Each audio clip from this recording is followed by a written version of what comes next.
Neste vídeo, eu trago para você alguns relatos da vida de dois grandes homens de Deus que deixaram impressos na história da igreja o seu testemunho de fé. Eu falo de Cornélio e Cipriano, que foram dois grandes amigos unidos na fé e no sangue e que, com muita determinação e coragem, eles viveram aquilo que se conhece como exemplo de amizade e santidade. Cornélio foi eleito papa e Cipriano era o famoso bispo de Cartago, Argélia e também o norte da África. Estes dois amigos viveram e defenderam a fé de forma intensa. Eles foram testemunhas de Cristo no sentido literal da palavra. Ou seja, eles foram martirizados. E esse martírio aconteceu no mesmo dia, porém, com um intervalo de 5 anos.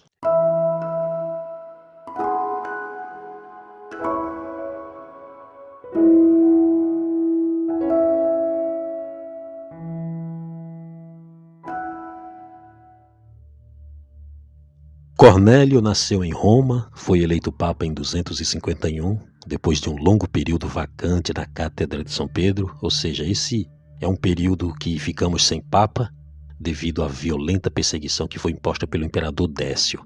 O papa que antecedeu Cornélio era o papa Fabiano, que foi assassinado pelo mesmo imperador Décio, naquele ciclo de perseguições no qual foi vítima Santa Águeda de Catânia, que nós já falamos aqui no canal, no vídeo sobre Santa Águeda, protetora das mulheres com câncer de mama. E São Cornélio, ele vai assumir o papado em um dos momentos mais problemáticos da igreja e na sua agenda deverá buscar soluções para sobreviver às duas grandes perseguições e também a um cisma na própria igreja.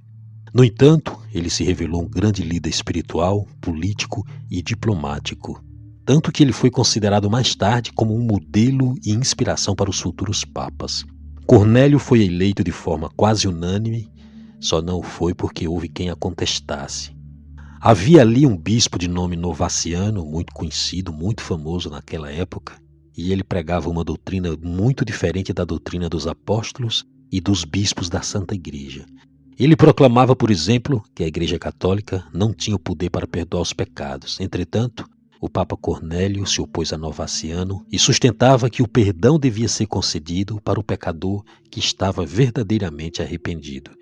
E essa discussão teológica começou mesmo porque alguém levantou a dúvida se a Igreja deveria dar ou não o perdão àqueles que, por causa da perseguição, haviam abandonado a fé e depois queriam voltar à Igreja. Essas pessoas eram chamadas de lapsos. E o que fazia um cristão ser considerado um lapso era uma ordem do imperador.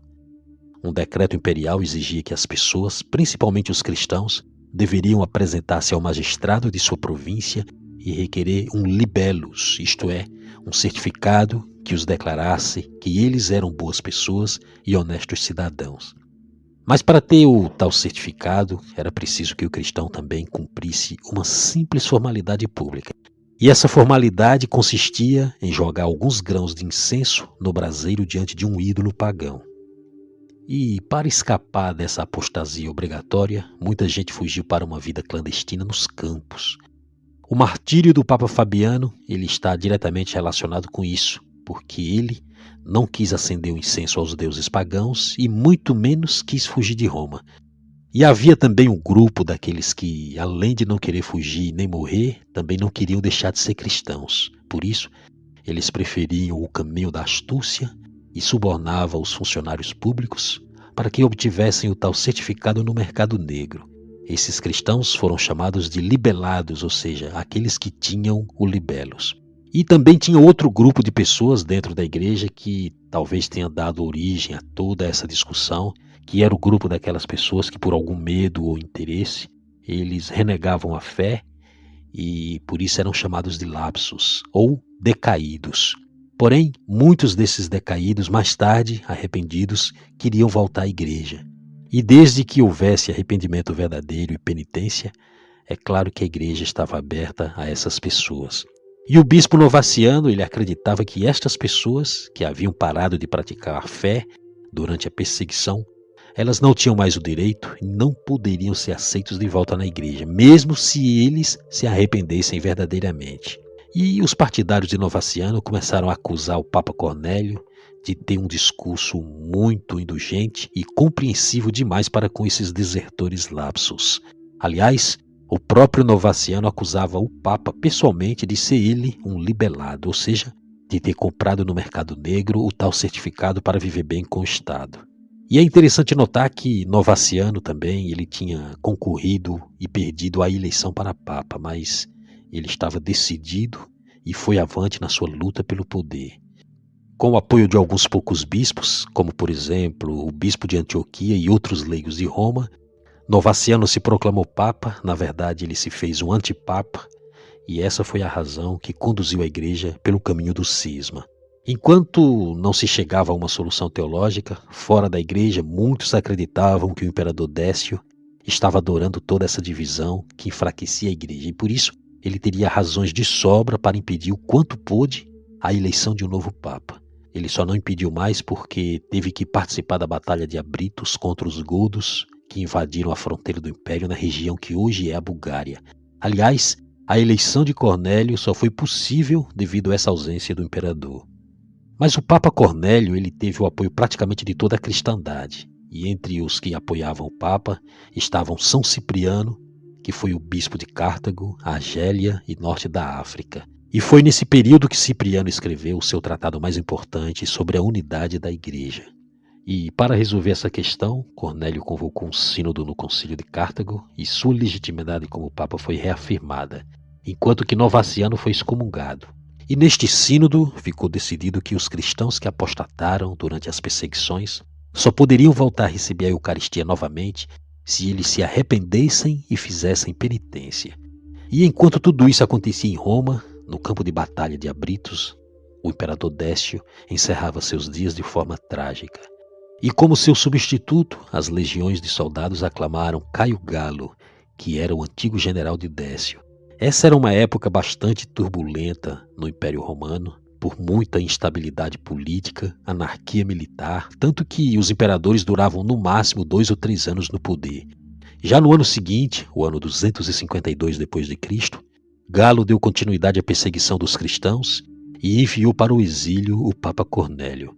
Durante seu exílio, Cornélio teve como alegria de receber as cartas do bispo Cipriano, seu grande admirador e amigo de fé.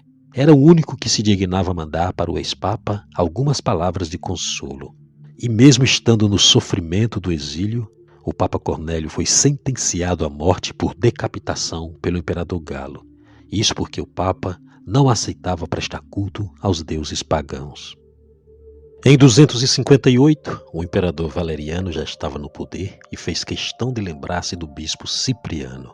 Cipriano foi uma das grandes figuras do século III, nasceu numa família rica de Cartago, capital romana da África do Norte, e passou para a história não apenas como um santo, mas também como excelente orador. Ele é ainda considerado um dos padres latinos e a principal fonte de sua vida é a obra Vida de São Cipriano, que foi escrita por seu discípulo Pôncio de Cartago. Quando ele era pagão, Cipriano foi um ótimo advogado e mestre de retórica. Entre os 35 e 40 anos de idade, Cipriano se converteu ao cristianismo porque ele foi atraído pela vida dos mártires. Ele percebeu que a serenidade dos mártires cristãos era algo realmente sobrenatural. E como ele era bastante famoso, a sua conversão deixou muita gente espantada. Com pouco tempo, ele foi ordenado sacerdote e depois foi sagrado bispo, num período que era muito difícil para a igreja na África. Ele passou pela experiência de 2 perseguições contra os cristãos, uma que ocorreu no tempo de Décio e a outra no tempo de Valeriano. Estas 2 perseguições vão marcar o começo e também o fim de seu episcopado, além de uma terrível peste que assolou o norte da África, onde semeou muitas mortes. Além disso, havia também o cisma provocado por Novaciano, que estava agitando a igreja daquela região. Diante da perseguição do imperador Décio, em 249, Cipriano ele escolheu esconder-se nos campos para continuar prestando serviço à igreja. E assim como seu amigo Cornélio, Cipriano sofreu do mesmo modo a perseguição de Décio e também do imperador Valeriano.